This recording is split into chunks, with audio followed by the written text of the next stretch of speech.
प्रदेश में एक बार फिर से अब देखिए मोदी सरकार आ रही है। इंडिया न्यूज के एग्जिट पोल 2024 रुझान यही इशारा कर रहे हैं। एनडीए को 2019 की अगर बात यहां पर कर ली जाए तो 2019 लोकसभा चुनाव से कहीं ज्यादा सीट इस बार मिलती हुई नजर भी आ रही है। एक पोल में तो एनडीए 400 के पार तक पहुंच रही है। 13 एग्जिट पोलों के पोल ऑफ पोल्स में एनडीए को 365, इंडिया गठबंधन को 145 सीट का अनुमान है और अन्य को 32 सीटें मिल सकती हैं। इस बार बीजेपी 2019 में मिली 303 सीटों का आंकड़ा पार कर सकती है। उत्तर प्रदेश, राजस्थान, मध्य प्रदेश, छत्तीसगढ़, दिल्ली में बीजेपी को एक तरफा बढ़त का अनुमान लगाया जा रहा है। वहीं इन राज्यों की 90% से ज्यादा सीटों पर बीजेपी की जीत तय मानी जा रही है।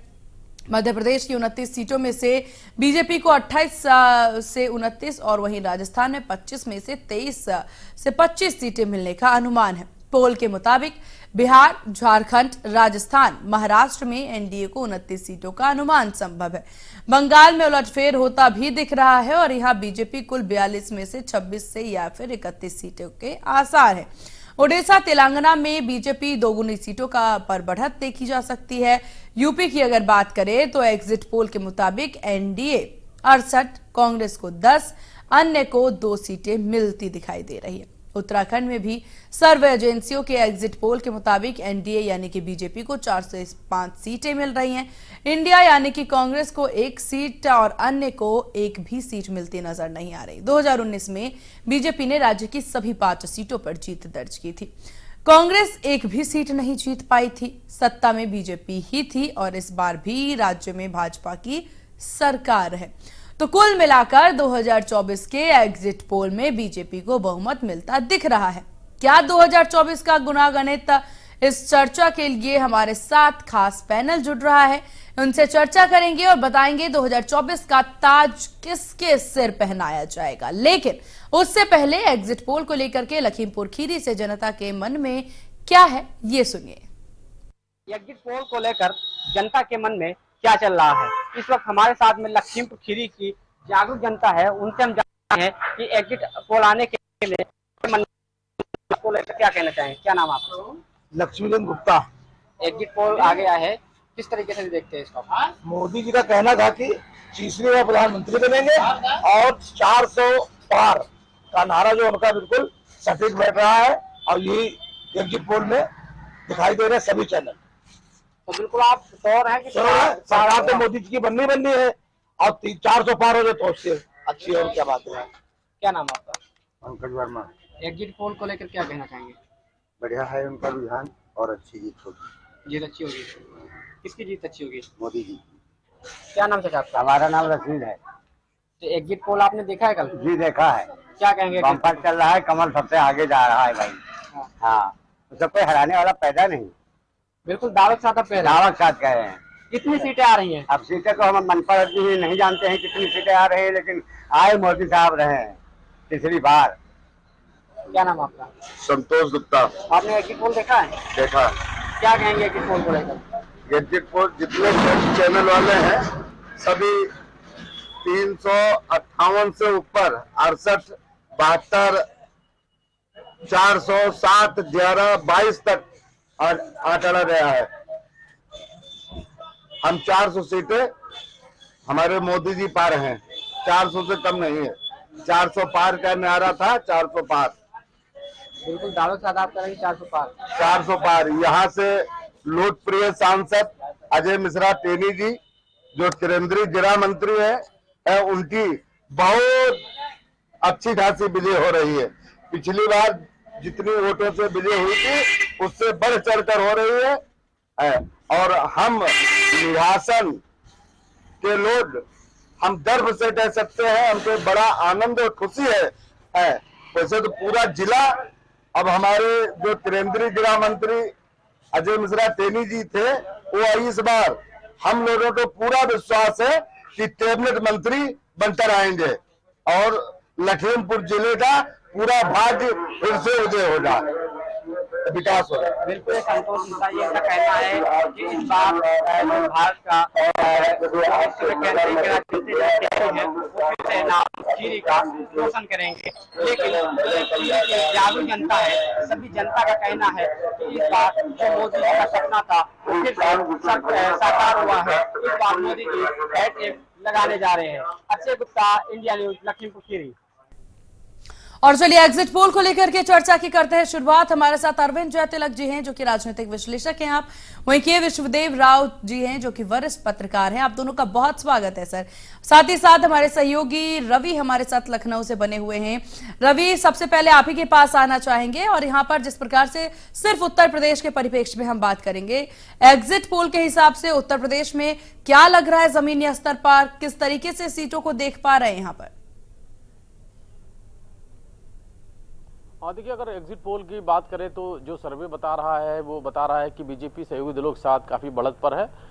एक तरफ जहां यूपी में मिशन 80 को पूरा करने का दावा किया जा रहा था और 400 पार का नारा दिया जा रहा था, एग्जिट पोल की अगर माने तो एग्जिट पोल बता रहा है कि बढ़त की तरफ है, यानी मिशन 80 को करीब करीब पूरा करते हुए नजर आ रहा है। और इस एग्जिट पोल को लेकर के जनता की क्या राय है? सहयोगी दलों के साथ में है। और वही देखिए, बिल्कुल निश्चित तौर पे जो तीसरा चुनाव है प्रधानमंत्री नरेंद्र मोदी के चेहरे पर चुनाव है और बीजेपी के अगर शीर्ष नेतृत्व की बात करें तो प्रधानमंत्री नरेंद्र मोदी का ही चेहरा एक बार फिर से था और तीसरी बार प्रधानमंत्री नरेंद्र मोदी के चेहरे पर ही वोट डाला गया है, ऐसा साफ तौर पे लोगों का भी कहना है। और चाहे हम सत्ता पक्ष की बात करें तो उनका साफ तौर पे यही कहना है कि प्रधानमंत्री नरेंद्र मोदी के चेहरे पर ही चुनाव हुआ था और 10 सालों में जो काम किया है कहीं ना कहीं उसी काम का नतीजा है जो जनता ने एक बार फिर से भरोसा देता है। हालांकि 4 तारीख को जब जो रुझान आने शुरू होंगे, नतीजे आने शुरू होंगे, तभी पूरी चीज़ें साफ हो पाएंगे। लेकिन अगर एग्जिट पोल के रुझान की अगर बात करें तो बीजेपी सहयोगी दलों के साथ काफी आगे नजर आ रही है। फिलहाल जब 4 जून को जब पूरी मतगणना होंगी तब बहुत सारी चीजें साफ होंगी, लेकिन अभी अगर एग्जिट पोल के सर्वे की बात करें तो बीजेपी काफी बढ़त के साथ आगे नजर आ रही है। ठीक है। हमारे साथ अरविंद जयतिलक जी हैं, राजनीतिक विश्लेषक। अरविंद जी, एग्जिट पोल के जो नतीजे हैं वो अब सामने आने शुरू हो गए हैं और इस बीच हम पॉलिटिकल पार्टीज के जो आंकड़े हैं उसको भी इग्नोर नहीं कर सकते, क्योंकि कई सारे आंकड़े ऐसे एग्जिट पोल के सामने आ रहे हैं जिसमें पॉलिटिकल पार्टीज जो दावे करती नजर आ रही है वो आंकड़े सही साबित होते नजर आ रहे हैं। आपका क्या मानना है इस एग्जिट पोल को लेकर? सीमा जी, देखिए, सच्चाई बॉल की तरह होती है, आप उसे जितना दबाएंगे उतना ही उछलेगी। विपक्ष ने पूरी कोशिश की कि मोदी की जो है स्वीकार्यता देश में घटी है।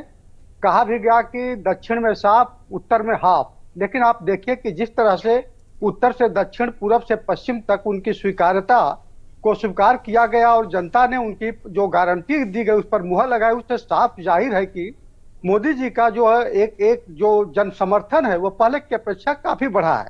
यानी ये रेखांकित करता है कि जो जनहित में उन्होंने जो काम किए हैं, उनकी सरकार जो लोक हितकारी काम किए, जनता ने उस पर मुहर लगाई है।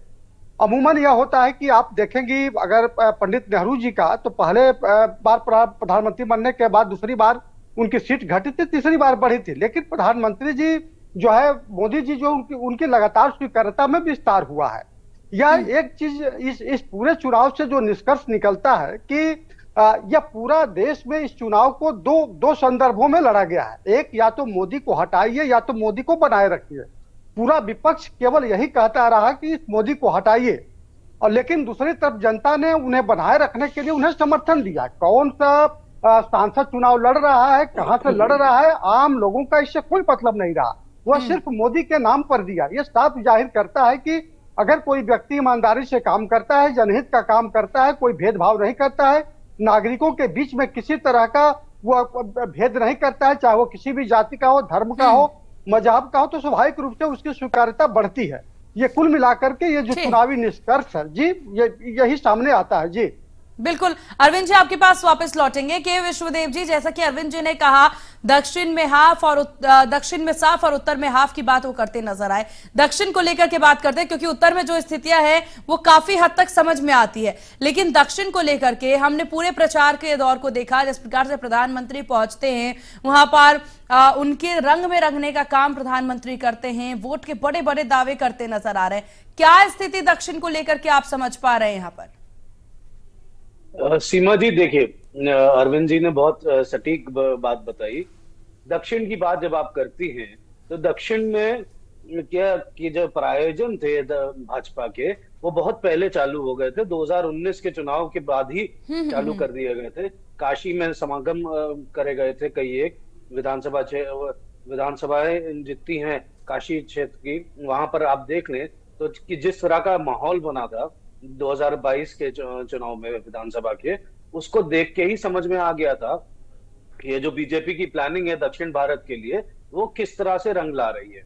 वहां पर तेलुगु समागम किया गया, अप्रवासी भारतीयों का समागम किया गया, कई योजनाएं ऐसी करेंगे। उसके बाद जब राम मंदिर बना, राम मंदिर बनने के पहले 11 दिन जो टूर लगाया, जो धार्मिक अनुष्ठान किया प्रधानमंत्री नरेंद्र मोदी में, उसमें आप देखिए हर दक्षिण भारत के हर प्रमुख मंदिरों में वो गए हैं, उन्होंने वहां के दौरे किए, वहां पूजन अर्चना करी, ये सारे कार्यक्रम किए उन्होंने।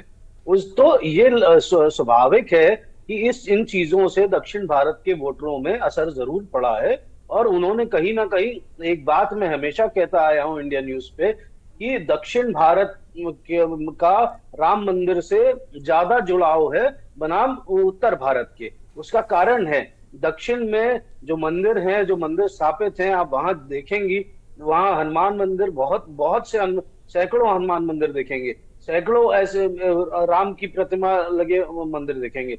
तो कहीं ना कहीं वो भाव वहां पर है, लेकिन उस भाव को दक्षिण भारत के वोटर के बीच में नहीं आता, क्योंकि कांग्रेस का वहां और दक्षिण क्षेत्रीय दलों का प्रभाव हमेशा ज्यादा रहा है। तो ये बीजेपी ने 2014 में आने के बाद स्पेशल फोकस रखा है कि दक्षिण भारत पे। आप एक चीज और देखिएगा, जब हम उत्तर प्रदेश की खास तौर पे बात करते हैं, तो ये पहले दिन से अरविंद जी ने भी, मैंने भी, इंडिया न्यूज के सभी एंकरों ने भी देखा कि अंडर करंट जो राम मंदिर का था वो हमेशा था। वो और एक बात हर सीट पे देखी जा सकती है, 80 सीटों पे, कि प्रधानमंत्री नरेंद्र मोदी का और उत्तर प्रदेश के मुख्यमंत्री योगी आदित्यनाथ का लॉ एंड ऑर्डर का जो फोकस था वो हर सीट पे दिखाई देगा, और खास तौर पे महिला वोटरों। चलिए ठीक है, हमारे साथ रवि लगातार बने हुए हैं। रवि, क्योंकि यहाँ पर बात कर ली जाए उत्तर प्रदेश को लेकर के, 2019 में जो हमने देखा रिजल्ट, यहाँ पर जो एनडीए के खाते में 64 सीटें यहाँ पर नजर आई थी 80 में से। क्या लग रहा है इस बार स्थितियों को देख करके, क्योंकि आप ग्राउंड जीरो पर लगातार मौजूद हैं, पूरा चुनाव आपने कवर किया है, उससे पहले की स्थिति और दावे और वादे देखे हैं, तमाम रिपोर्ट्स आपने यहां पर भेजे हैं। इन रिपोर्ट्स के बिहाफ पे क्या समझ पा रहे हैं आप कि क्या लगता है उससे ज्यादा सीट ला पाएगी भाजपा इस बार एनडीए के साथ? देखिए, कई तरीके की चर्चाएं हैं। और सर्वे की अगर बात करें तो शुरुआती दौर में जो सर्वे था वो करीब 65 सीटें बीजेपी को दे रहा था, लेकिन अभी जो सर्वे आ रहा है वो कुछ उससे कुछ और बड़ा देते हुए नजर आ रहा है। अगर हम बात करें 14 के चुनाव की, 19 के चुनाव की या 24 के चुनाव की, तो जो 14 में चीज़ें थी फिर बदली, उसके बाद फिर 19 का चुनाव था लोकसभा का, वो पूरी तरीके से प्रधानमंत्री नरेंद्र मोदी के चेहरे पे था, और 24 का चुनाव में भी प्रधानमंत्री नरेंद्र मोदी का ही चेहरा था। लेकिन हालांकि काफ़ी 10 साल गुजरने के बाद में ये माना जा रहा था विपक्ष शायद कुछ दमखम के साथ जिस तरीके से मेहनत कर रहा है उसमें भी कुछ ना कुछ जो नतीजे हैं वो विपक्ष के पक्ष में आएंगे। विपक्ष को कुछ मजबूती जरूर मिली है, लेकिन पिछले चुनाव में जिसे समाजवादी पार्टी और बीएसपी ने साथ मिलकर चुनाव लड़ा था और करीब 15 सीटें हैं वो विपक्ष के खाते में आई थी। लेकिन इस बार विपक्ष में समाजवादी पार्टी कांग्रेस के साथ चुनाव लड़ी है। 17 सीटों पे कांग्रेस ने चुनाव लड़ा और बाकी सीटों पर जो टीएमसी के साथ एक सीट पर, उसके अलावा बाकी सीटों पर बिल्कुल बिल्कुल। अब हालांकि देखने वाली बात होगी उत्तर प्रदेश को लेकर के क्या तस्वीरें सामने आती है। रवि, आपका बहुत शुक्रिया तमाम जानकारी अपडेट ग्राउंड जीरो से साझा करने के लिए। अरविंद जी, लगातार अगर हम सीटों की बात कर रहे हैं, एग्जिट पोल को लेकर के बात करते नजर आ रहे हैं, पश्चिम बंगाल की ओर आप सभी का ध्यान ले जाना चाहूंगी मैं, क्योंकि पश्चिम बंगाल को लेकर के प्रधानमंत्री ने जो बातें यहां पर कही हैं, पश्चिम बंगाल को लेकर के बीजेपी जो दावे और वादे करती नजर आ रही है कि इस बार क्लीन स्वीप की बात भी उनके द्वारा हालांकि कहा गया इनडायरेक्टली, तो क्या लग रहा है पश्चिम बंगाल को लेकर के आपको?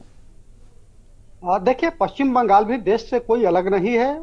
वहाँ की जनता भी जो है प्रधानमंत्री के जो कैबिनेट के द्वारा जो भी डिसीजन लिए जाते हैं जनहित में, उससे वह भी जो है लाभ उनको भी पहुंचता है।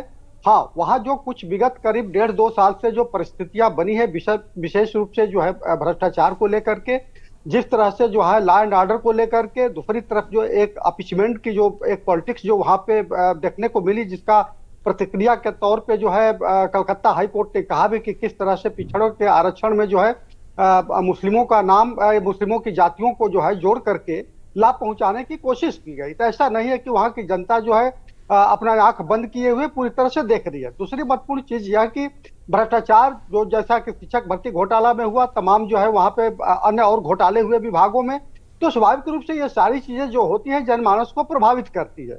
दूसरी महत्वपूर्ण बात यह है कि सेंट्रल गवर्नमेंट की तमाम ऐसी योजनाएं हैं जिनको क्रियान्वयन जो है जमीनी तौर पर वहां पे होता हुआ नहीं दिखा, उसको भी लेकर के लोगों के अंदर एक नाराजगी है। और महत्वपूर्ण चीज यह भी कि वहां के जो टीएमसी के जो कार्यकर्ता हैं, जो कभी जो है वहां पे सीपीआई सीपीएम के कार्यकर्ता हुआ करते थे, जो आपराधिक प्रवृत्ति के और वहां के लोगों पर तो अरविंद जी क्या लगता है पश्चिम बंगाल में कितनी सीटें यहाँ एनडीए ले आ पाएगी भाजपा?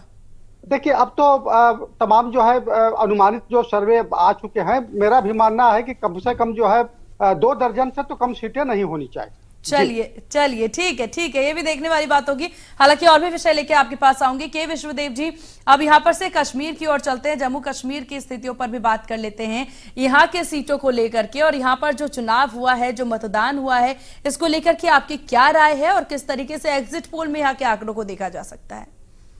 देखिए, बड़ा गर्व महसूस होता है सीमा, जब हम जम्मू कश्मीर की बात करते हैं। आज बिल्कुल 44% वोट, ये कहाँ 7%, 6%, 5% वोट से जो मतलब 44% वोट देखने, आम जनमानस निकल के वोट दे रहा है, वोट की जो मशीनरी है उसमें विश्वास कर रहा है, ये बहुत बड़ा बदलाव है। और बीजेपी और में खास तौर पे गृह मंत्री अमित शाह और प्रधानमंत्री नरेंद्र मोदी के प्रयासों की सराहना करनी पड़ेगी। क्यों? उसके बाद आप जम्मू कश्मीर में जो लहर देख रहे हैं, एक समय था लाल किले पे जब हम गए थे तो वहां सिक्योरिटी में जाना पड़ता था कि वहां पर खड़े नहीं हो सकते थे। आज आप लाल किले पे झंडा लगा हुआ है भारत का और फहरा रहा है, वहां रेडियो और लोकल मिठाइयों की दुकानें लगी हैं। कितना सुंदर दृश्य लगता है। तो ये बदलाव है जम्मू कश्मीर में, ये बहुत सराहनीय है और ये आने वाले वहां के लोकतंत्र का सही दृश्य भी। अच्छा, मुझे ऐसा भी लगता है कि विश्वदेव जी, ये जो बदलाव हैं इसको विपक्ष नकारती नजर आती है, और ये जो बदलाव वो नकार रही है, कहीं ना कहीं वो उनकी स्थितियों को बयां कर देता है और उनकी स्थितियों का प्रमुख कारण बन जाता है। आपको क्या लगता है इसे लेकर? देखिए सीमा, एक बात तो बिल्कुल स्पष्ट है जम्मू कश्मीर के मामले में कि जब हम लोग भी जाते थे तो हम लोग को भी वहां सिक्योरिटी फोर्सेस बोलती थी कि आप इसी दायरे में रहिएगा, इस दायरे से अलग ना हटिएगा।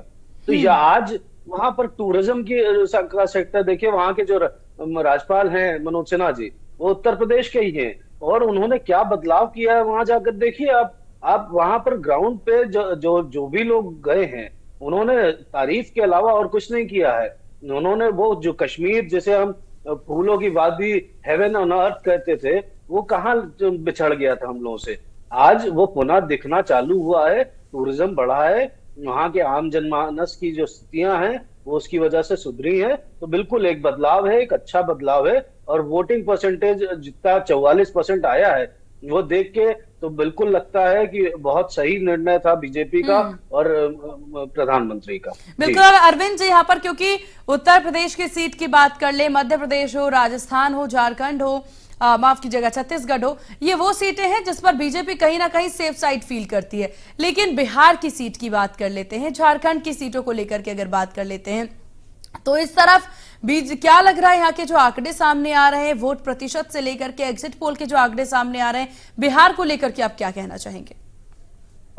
देखिए, बिहार में 2019 में 40 सीटों में 39 सीटें जो है एनडीए गठबंधन जीतने में कामयाब रहा, और मौजूदा जो परिस्थितियां हैं, जो गठबंधन है कमोबेश वही है। लेकिन हाँ, क्योंकि नीतीश कुमार की वहां जो है जो पॉलिटिक्स जो पलटमार करने की रही है, यानी कभी इस गठबंधन में कभी उस गठबंधन में, उसका नुकसान जो है कहीं ना कहीं भारतीय जनता पार्टी को भुगतना पड़ सकता है। माना जा रहा है कि जो सीटें वहां पे कम हो रही हैं, उसमें जो है सर्वाधिक सीटें जो 5-7 जो कुछ भी हो, उसमें नीतीश कुमार की ही ज्यादा है।